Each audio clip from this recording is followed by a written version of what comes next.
So let's go back in time to August 22nd, 2016. SummerSlam. Seth Rollins versus Finn Balor in the inaugural WWE Universal Championship match. Let me read you a little snippet of what Bleacher Report said about how they felt about the end of that match. Sunday's bout may wind up being the first of many between Balor and Rollins, but Balor struck the first blow and added a huge accolade to his resume by becoming the first Universal Champion in WWE history. Having Balor win may be giving him too much too soon following his call-up, but much like his clean victory over Reigns, beating Rollins for the title so early in his career ensures that he is firmly established as one of the faces of the company. Sunday's match was a great one, and it stands to reason that both Rollins and Balor will be near the top of the card on Raw for a long time to come. So, Seth Rollins and Finn Balor have their match at SummerSlam. It's a banger. But little did we know at the time. You can see the moment when Finn Balor's career in WWE goes from perennial top guy to mid-carder you can pull into the main event now and again, but mid-carder for life. You can see it happen right when he hits a barricade. And all his dreams to become the top guy in WWE, they explode at the same time his shoulder does. Now, don't get me wrong, Finn Balor is an excellent talent. And I would argue even that in his position where he is now, as a high mid-carder who you can pull into the main event scene reliably and push right back down into the high mid-card anytime you want, I think that's actually where he belongs. I know a lot of people aren't going to agree with that. I know a lot of people see Finn Balor as a top guy. I've never seen that. I've seen a very reliable hand.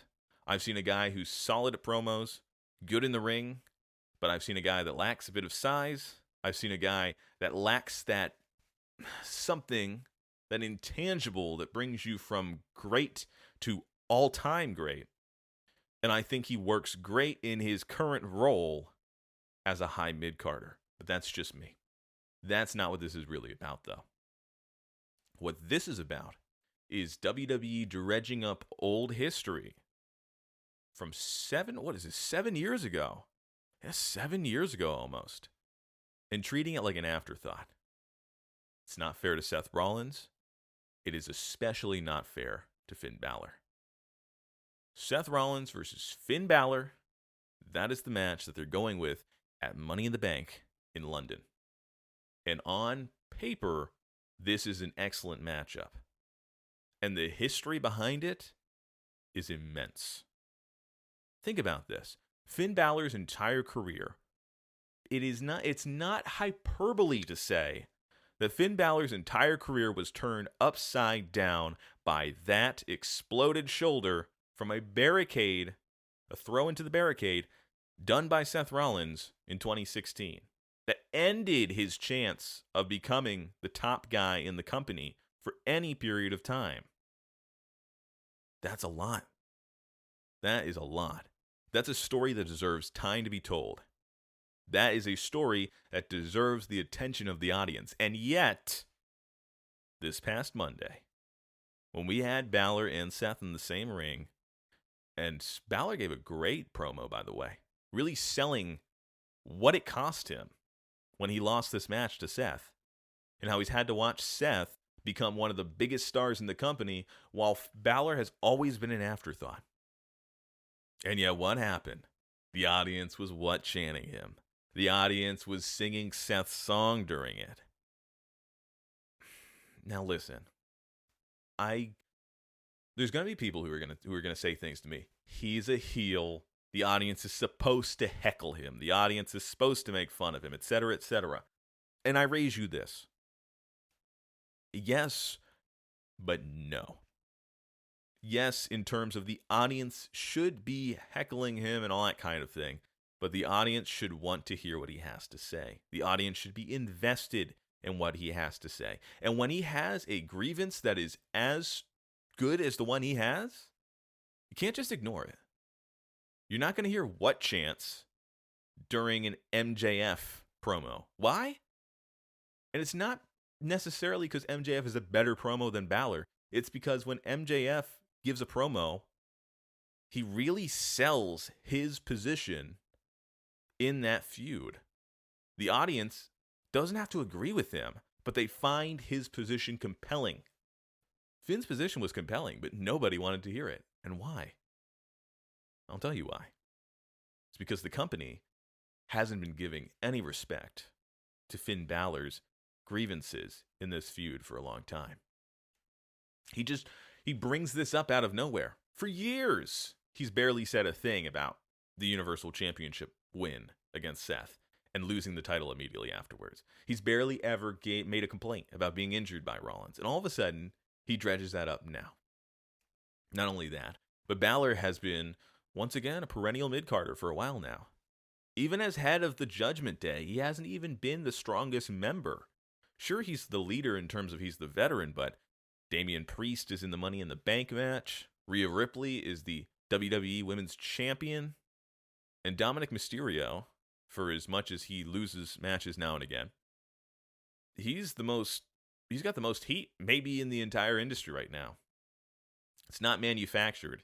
The company isn't like hamming it up to tell people, hey, boo this guy, like they are doing with Don Callis in AEW or Christian Cage in AEW. It's legit heat for Dominic Mysterio.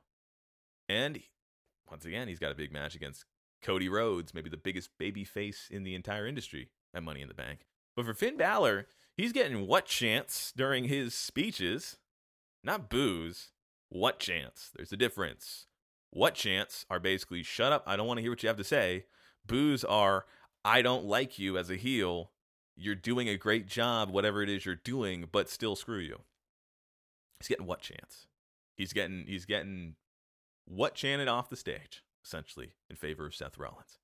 And that is not fair. That's the company's fault. For not investing in Balor, for not making him a main eventer, for not pushing him further up the card slowly, the entire time. Here's the easiest way I can put this. What they should have done is move Balor up the card over time, while in Judgment Day, and making it clear that he wants a shot at Seth Rollins. Didn't need to do it right now. I know Seth just won the title. But they should have had him move up the card over time, saying he wants a shot at Seth. And then by the time he gets there, everyone knows his grievance. Everyone knows what the problem is. We've had promos about it. We could have video packages about the history between the two. But as they're doing it now, where it feels like a transitional feud, that's just wrong, man. And that's not the biggest disservice they're doing to Finn Balor, actually. The biggest disservice is that we know he can't win. We know he can't win. They have not booked Balor in a way where he can beat Seth Rollins. And certainly not a newly crowned heavyweight champion Seth Rollins. Are you kidding me? The man has plot armor for days. Nobody's beating him. Braun Breaker's not going to beat him in NXT at NXT Gold Rush. And you better bet your bottom dollar Finn mid-card Balor isn't even going to put a scratch, not even going to put a dent in his championship record and Money in the Bank. And that's a shame. This feud is good enough. We should be able to suspend our disbelief and think that maybe Finn could pull this off. We should be able to say, Finn Balor deserves to beat Seth Rollins for the WWE Heavyweight Championship. That's what we should be able to say. Because it's true. It is true.